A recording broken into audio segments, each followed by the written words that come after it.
are many, including some liberals, who mistakenly believe the Trump administration would dismantle the deep state.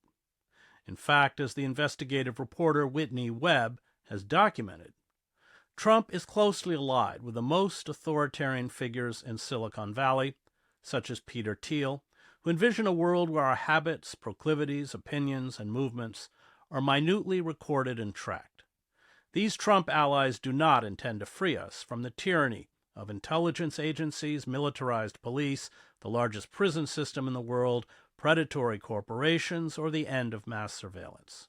They will not restore the rule of law to hold the powerful and the wealthy accountable, nor will they slash the bloated and unaccountable spending, some $1 trillion by the Pentagon.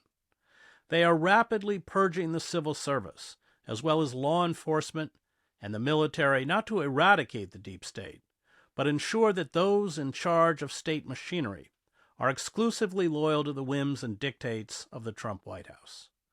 What is being targeted is not the deep state, but the laws, resolutions, regulations, protocols, and rules, and the government civil servants who enforce them, which hinder absolute dictatorial control. Compromise, limited power, checks and balances, and accountability are slated to be abolished. Those who believe that the government is designed to serve the common good, rather than the dictates of a tiny cabal of billionaires, will be forced out. The deep state will be reconstituted to serve the leadership cult. Laws and the rights enshrined in the Constitution will become irrelevant. It is a coup d'etat by inches, one that will be enforced in crude and brutal fashion by the Immigration and Customs Enforcement Agency on the streets of our cities, empowered by Thiel's Palantir and the sophisticated forms of monitoring made possible by artificial intelligence and digital surveillance pioneered by Silicon Valley. Joining me to discuss our emergent Orwellian state is the investigative journalist and author of One Nation Under Blackmail, Whitney Webb. You can find her on her website, Unlimited Hangout. Whitney, let's go back to the beginning. Poindexter, Iran-Contra, which I covered, actually, when I was in Nicaragua, because that's really the origin of where we are today. Yeah, it's definitely, I would argue, one of the best starting points. And also, thanks so much for having me on, Chris.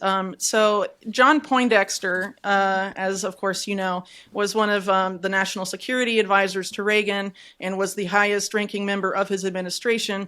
That was indicted as part of Iran-Contra, but he is also remembered as the quote-unquote godfather of modern surveillance. And this is in part because of his efforts in the immediate post-9/11 era, pioneering the an office within DARPA that housed a program called Total Information Awareness.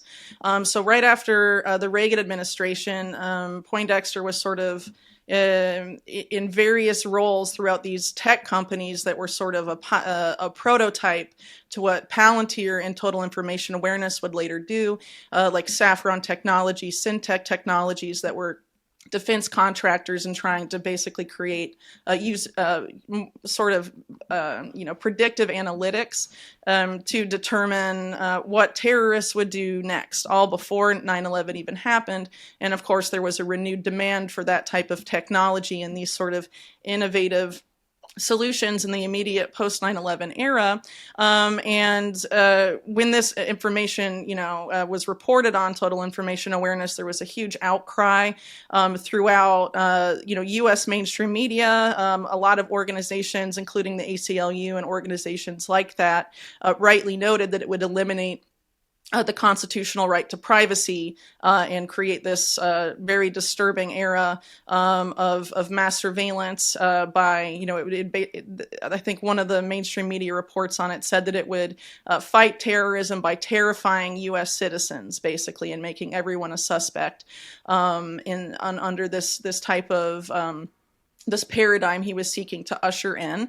And so it was eventually, under pressure. It was, I think, first announced in February 2003. And by May, they attempted to change the name to Terrorism Information Awareness, trying to move away from the idea that it would be total, it would surveil absolutely everyone through a name change. But obviously, it didn't change how the program actually worked. It would still be focused on everyday Americans a total dragnet, really. And in that same month where that name change happened, Peter Thiel incorporated Palantir. And as Palantir was developing as a company, Peter Thiel and Alex Karp, the Palantir co-founders, reached out to Poindexter directly through Richard Pearl, who's a well-known neoconservative figure and was also one of the architects of the Iraq War at the Bush-era Pentagon.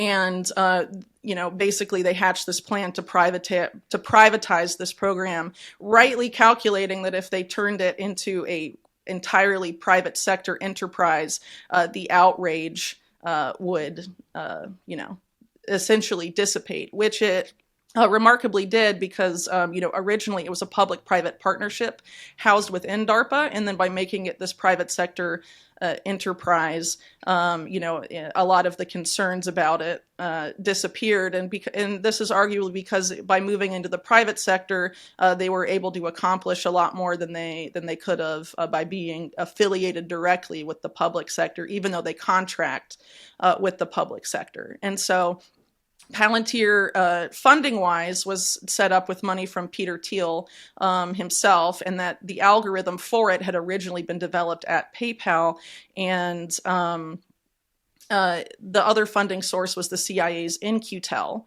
And one of the figures that helped made that funding decision was the CIA's chief information officer at the time, named Alan Wade. And Alan Wade had been one of the top allies of the Total Information Awareness with Poindexter, in the immediate post 9/11 era. And so the CIA was Palantir's exclusive client for, I believe, the first 6 years of its existence as a company. And its engineers went to Langley, CIA headquarters in Virginia every 2 weeks for several years as well, where the CIA was developing their algorithm with them, in a very direct partnership. And Alex Karp has even said that the CIA was always the intended clients of Palantir. So I guess I'll pause there, and I'm happy to go in any other direction. Explain what it does, what Poindexter's goal was, and what they were able to establish. I mean, the mechanics of it. So Poindexter's goal was extremely broad. I mean, it really covered, it's absolutely staggering when you think about it. So the way it was initially sold to the public was this is a way to stop terrorism attacks before they happen, by collating so much data from all different sources, and then using it in some sort of analytic or AI to determine, if certain data points are flagging that a terrorist attack will take place here or there. But there's various different aspects of this program that didn't really get enough coverage at the time. So one is that they attempted to use free market forces to determine if a terrorism attack would happen before it happened. They created basically what's referred to as a terrorism futures market. It was really like a forerunner to poly market and some of these predictive markets where people bet on things online. It was basically that, but about whether a terrorist attack will happen in the Middle East, or if there will be turmoil in the Middle East, if someone like Yasser Arafat would be overthrown. These were the kinds of things they were going to have these unnamed investors bet on. Another one was focused entirely on health under this program called biosurveillance, which actually a lot of it Palantir helped launch with HHS during the COVID era. Things like analyzing American wastewater to determine if there is going to be an outbreak of a disease before it happens, again, with an algorithm, or basically, surveilling Americans' health data and to determine if there will be a pandemic before it happens, or if there will be a bioterror attack. Because remember, this was also in the aftermath of the anthrax attacks. And so a lot of that, particularly on the health front, has absolutely come under the portfolio of Palantir in the years since. They now control basically all of the health data at HHS, and also the CDC under the HHS, and also the NHS in Britain as well, and have continued to expand on that front.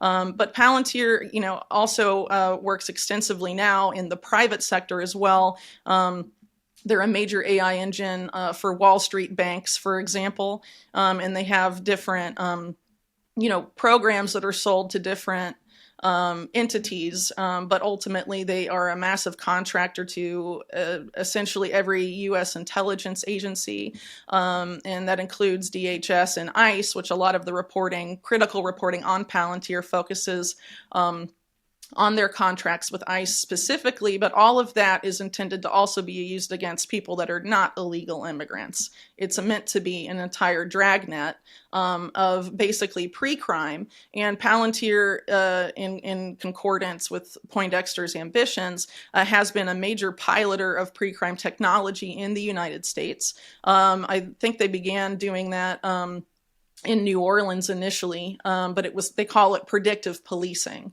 is the term that they use. But a lot of other companies have attempted to also get in on this. One of the most notorious being Predpol, that was a partnership, I believe, with UCLA and LAPD or something to that effect.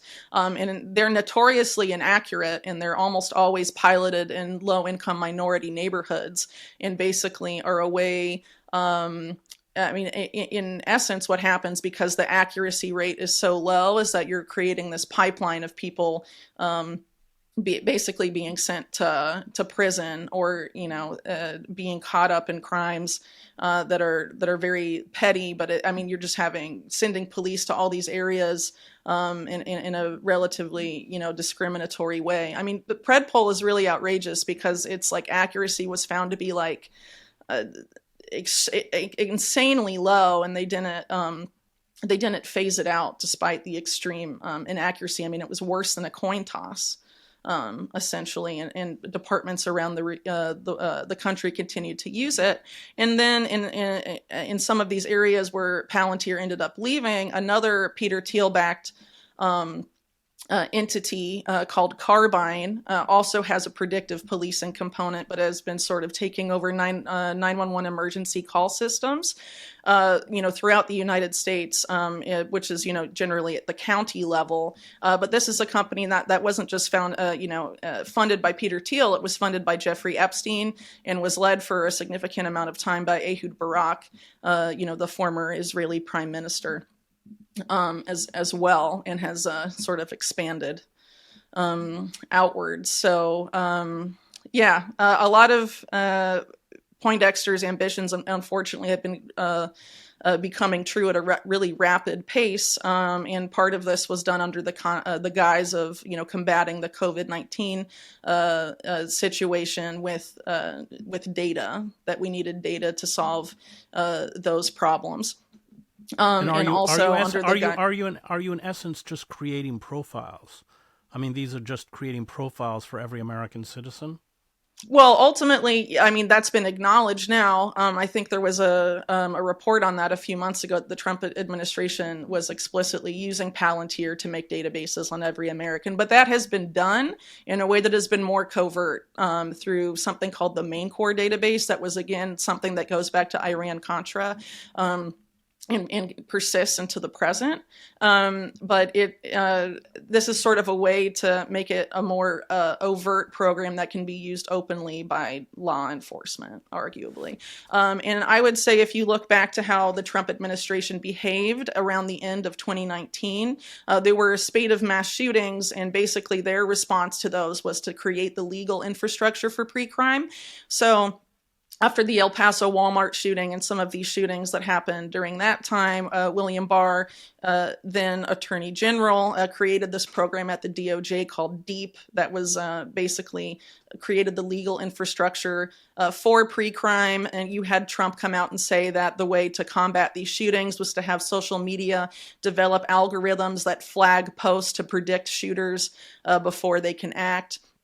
Target some of these anonymous online message boards, and he was also considering this program he was being pitched creating a DARPA for Health, HARPA, which was actually created under Biden under the name ARPA-H. They just moved the H to the back. And the pilot program for that was being pitched during the Trump era was called Safe Homes. It's an acronym. And basically that was about using AI to scan American social media posts en masse to determine what they called early warning signs of neuropsychiatric violence, and that people that were flagged by that algorithm could then be sent to, a court-ordered physician or put under house arrest, or all sorts of possibilities were fielded. And it ultimately wasn't adopted by Trump, but these are the types of things that they were considering. And so now, given the current climate, how extremely entangled Palantir has become with the current administration, expanding even into the IRS and Treasury and mortgages, in addition to just the national security components and health components.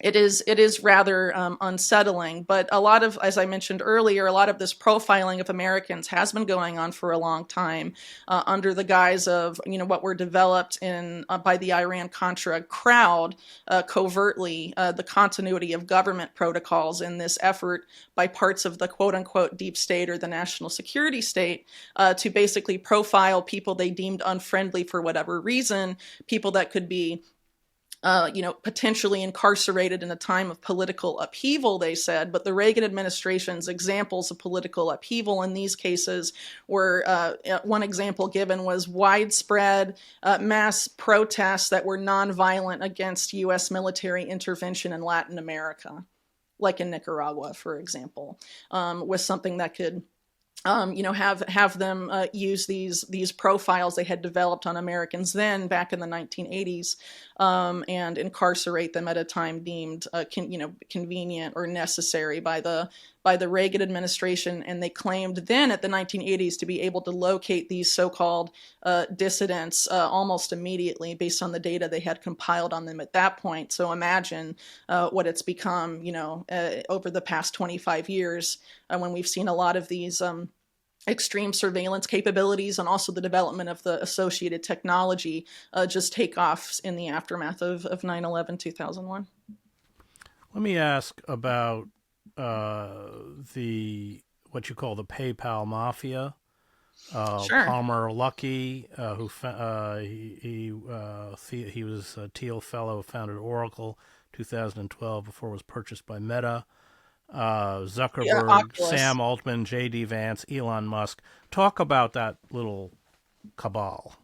Yeah, well, they are quite the cabal. So first of all, PayPal Mafia, it's important to point out what PayPal is. So PayPal is most widely known, right, to have been a project of Peter Thiel and Elon Musk, but it was originally a combination of Peter Thiel's Confinity and Elon Musk's X.com. And when Peter Thiel was setting up this proto-PayPal, he and his co-founders openly, they've admitted this, consulted with every three-letter agency in the U.S. government that would talk to them about developing their product before they launched it.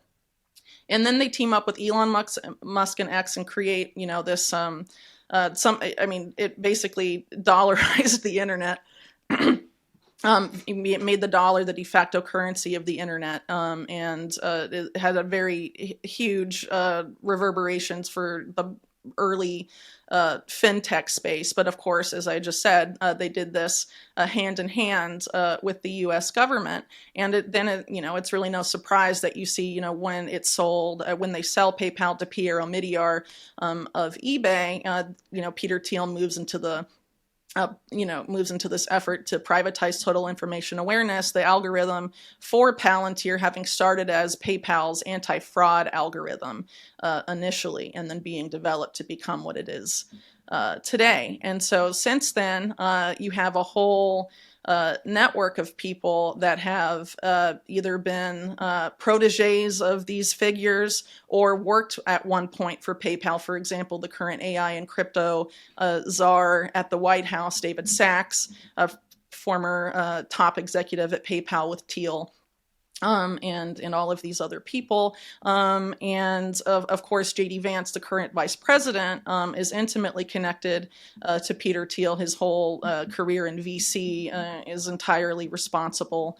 Peter Thiel's entirely responsible for that. And also Thiel was the main donor to a lot of his political campaigns, and he would not be the vice president if it wasn't for Peter Thiel. He wouldn't even be a politician, probably. So Thiel's influence is incredibly significant. It was also arguably significant during the first Trump administration, but I think now it's quite clear that this is, the PayPal mafia's moment. You've had these particular figures have an extremely significant influence on U.S. government policy, since January, including the extreme distribution of AI throughout the U.S. government. And this includes not just well-known figures of the PayPal mafia, but people, a lot of former employees for Palantir have been placed throughout, maybe positions throughout the U.S. government that you don't think a lot about, or most people don't think a lot about, chief information officers of various departments and things like that. There's a very considerable amount of influence. And what I find particularly troubling about this is that a lot of these PayPal mafia figures, Thiel, Musk, and Vance, among others, are extremely close to, or acolytes, really, of the philosophy advocated by a fellow named Curtis Yarvin, whose and political philosophy is essentially that the way to solve the problems of our current system and current bureaucracy is to basically completely privatize the state and install a CEO in place of the president who would rule essentially as a dictator, which is completely bonkers. And it's amazing that people, have allowed people like Peter Thiel or even Yarvin himself to masquerade as so-called libertarians when they're very in favor of the authoritarian abilities of the state. They just want to sufficiently privatize it before allowing that authoritarianism to continue and expand. And you can also see how a lot of these people are also, war profiteers. Palantir, of course, not only is this tool of mass surveillance, it's a tool of mass murder used by the U.S. Army and also by the IDF to decide who lives and who dies in Gaza. And a lot of these other people that have been Thiel proteges, for example, like Palmer Luckey in Anduril, which Luckey co-founded with Trey Stevens, who's also affiliated with the aforementioned Epstein-funded Carbine 911. Anduril is ushering in this era of autonomous warfare and bankrolled, of course, by Peter Thiel. And they're also developing the so-called smart wall on the U.S.-Mexico border.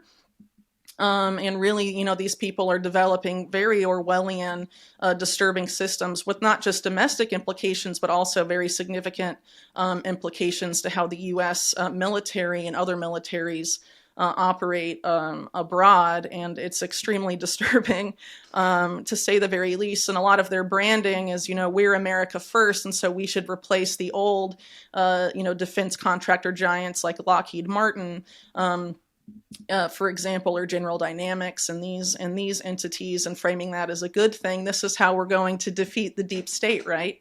We're going to remove these. It's correct that they're corrupt and terrible companies that have enabled terrible things, but it's not like Anduril won't enable the same sort of thing. It'll just enable it more efficiently and at greater scale and with less humans involved. And is that necessarily better?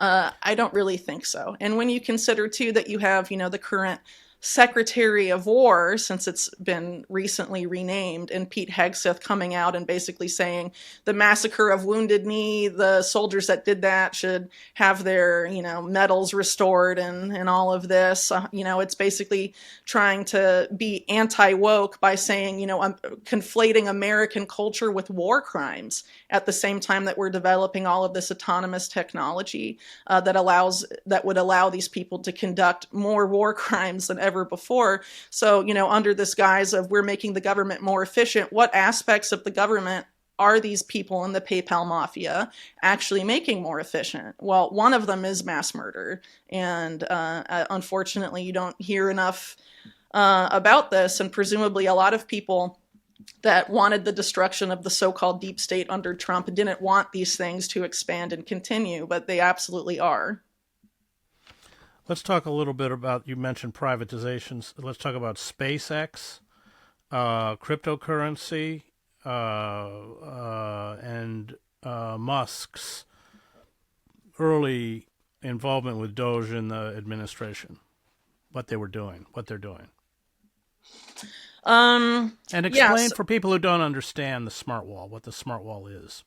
So I'll start with that. So because you asked a couple different things there. So basically, the goal of the smart wall, it's not a physical wall. It's meant to be basically an invisible wall that uses a combination of surveillance and drone technology to basically intercept anyone crossing the border in a non-authorized way. So that presumably includes both people crossing from Mexico into the U.S. and people crossing from the U.S.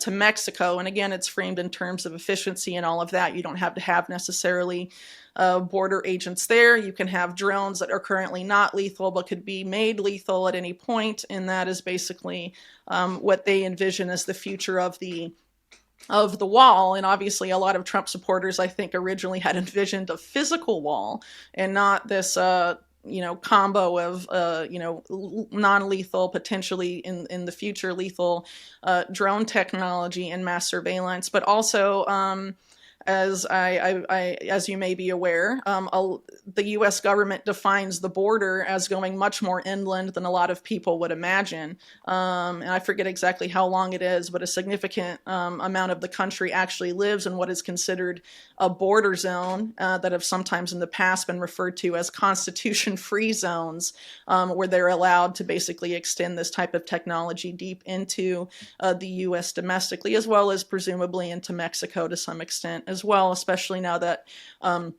the military and intelligence agencies say they have to go be more active in Mexico to presumably fight Mexican drug cartels and things of that nature. So they'll certainly be taking liberties there as well. So I'm not sure exactly what you'd like to talk about as it relates to SpaceX, but it is worth pointing out that, they're a massive military contractor specifically for Space Force created under the first Trump administration.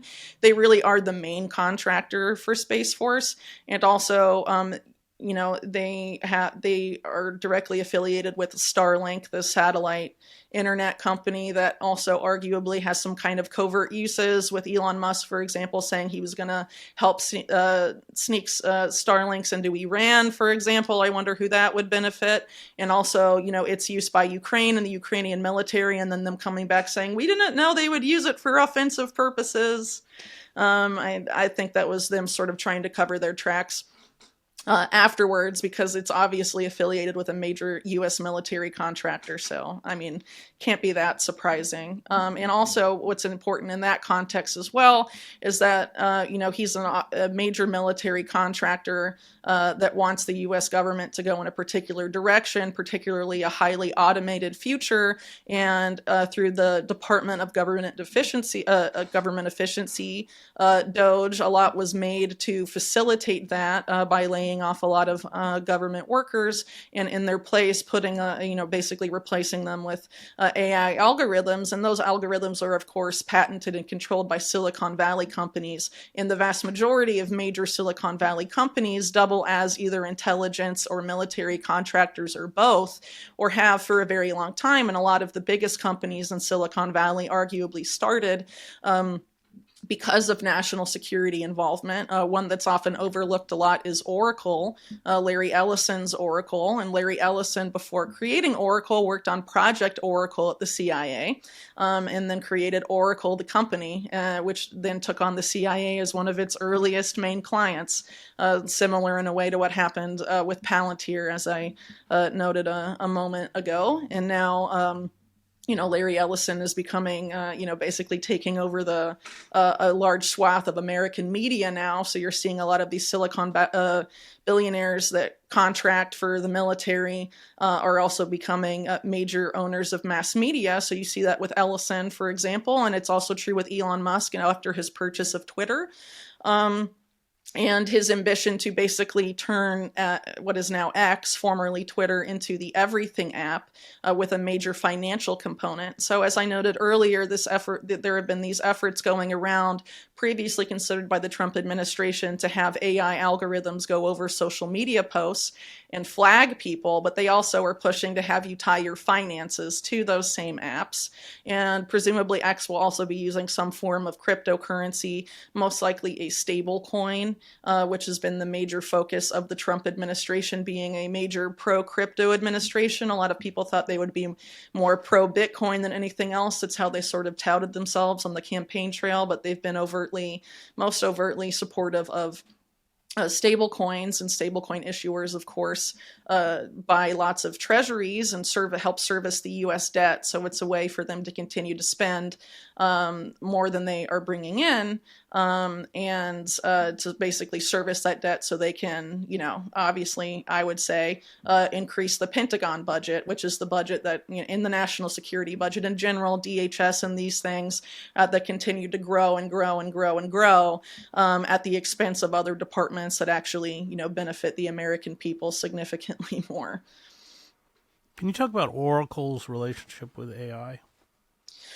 So I'm not an expert on what Oracle does specifically. As far as I'm aware, they mostly focus on database management. But I do know that they've had a significant influence over the Trump administration previously as well. So Safra Catz is a major top executive at Oracle, in addition to Larry Ellison, and she, along with Sheldon Adelson, coordinated the firing of H.R. McMaster, who was previously a Trump national security advisor, and had, I believe, John Bolton put in his place. So Oracle has been sort of very influential, particularly on the Trump administration behind the scenes before this administration, but now we're sort of seeing Larry Ellison come out more into himself. But my understanding is that they contract widely throughout the national security community and beyond, and that a lot of it is, data management and digital infrastructure. But I'm not exactly sure on the specifics there. Sorry about that. I want to ask you about Israel, because Sure. there are many tentacles, I guess, running each way between military, the 8200 unit, and Silicon Valley. It's an incestuous relationship, which you've written about. Yeah, so there's a couple different things here. So I would say that a major pillar, not just of Netanyahu, but really going back to the early 90s in Israel, has been to empower their venture capital ecosystem. And it began with state backing really significantly in the early 90s. But Netanyahu, throughout his lengthy time as prime minister, has made that a major priority.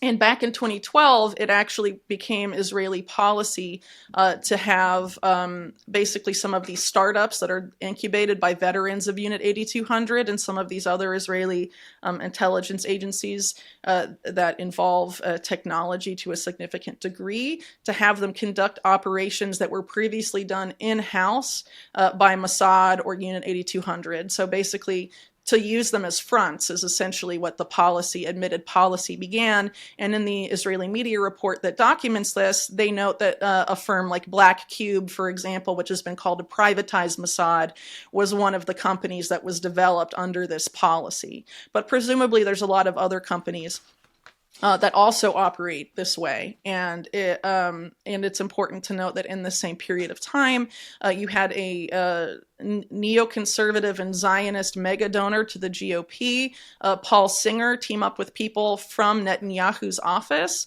to develop something called Startup Nation Central, which was framed as a way to prevent the United States from ever meaningfully adopting the Boycott, Divest, Sanctions movement, or BDS, by basically marketing Israeli startups, particularly in technology, to American companies and also to the U.S. government. And of course, the U.S. government contracts with significant Unit to 8200 companies.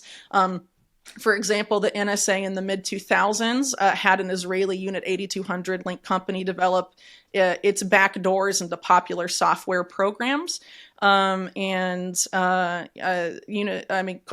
911 that I brought up earlier, also Unit 8200, created and now controlling a litany of 911 emergency call centers throughout the U.S. There's a lot of companies that have popped up to do so, and also you've seen a lot of these Silicon Valley giants, Google, Microsoft, Intel, recruit heavily from Unit 8200 and also open offices in in Israel. Though, of course, some of those in the case of Microsoft significantly precede this 2012 point.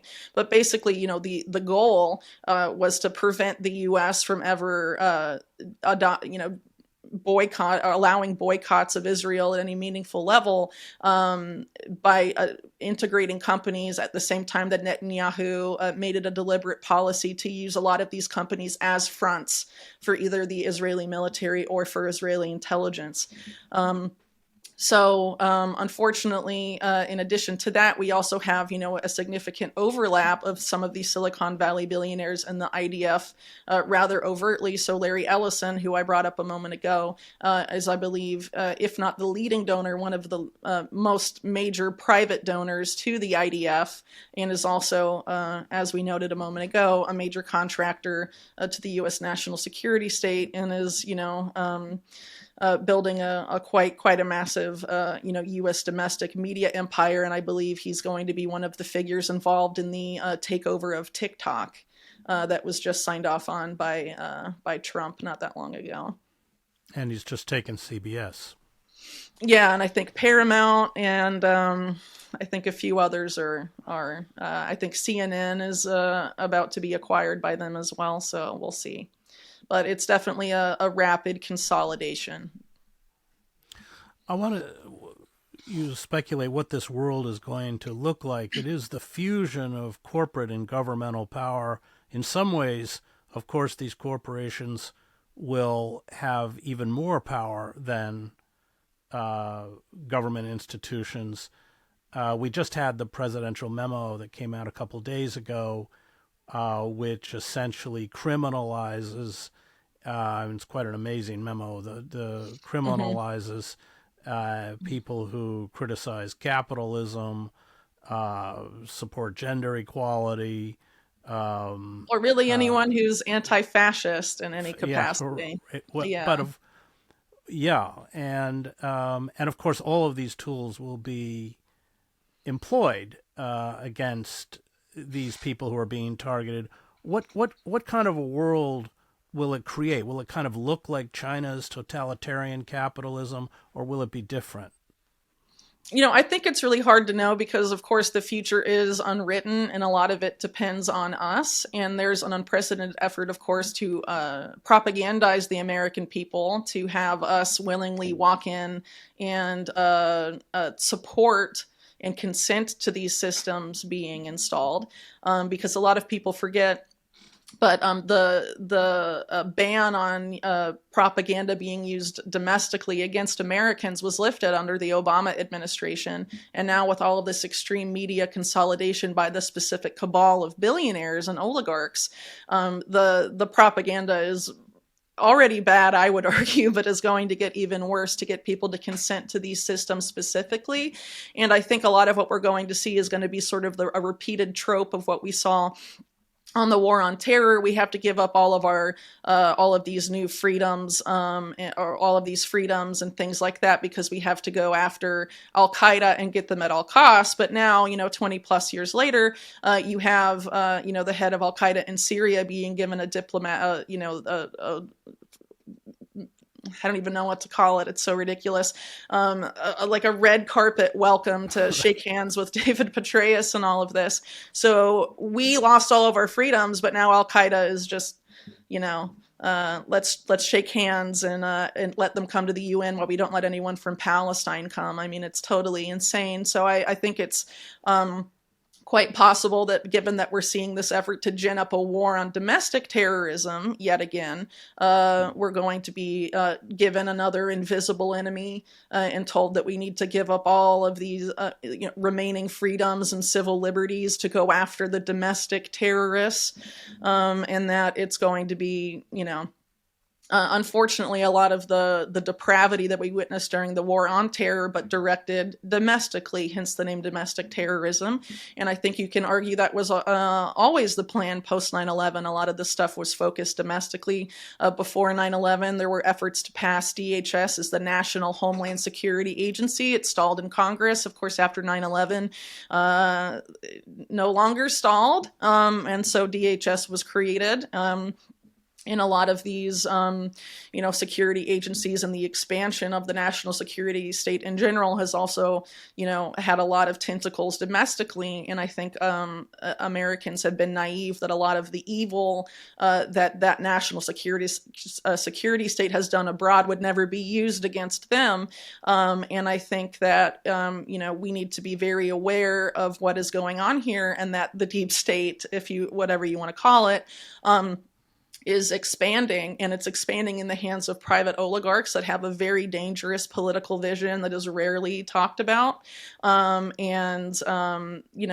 lot of people on the right, for example, during the COVID era, were up in arms about the World Economic Forum and the public-private partnership stakeholder capitalist model, and some of the ideas promoted by its former chairman Klaus Schwab and the Fourth Industrial Revolution and transhumanism, but somehow are lining up behind these figures like Peter Thiel and Elon Musk, who are also overtly transhumanist, and have, backed someone like Curtis Yarvin, who has a very similar political vision in many ways to Klaus Schwab. And somehow it's bad when one group does it, but not bad when the other, the other group backs it. And it's just, change a couple terms around and, try and make it edgy, but ultimately at the same day, it's it's essentially fascism.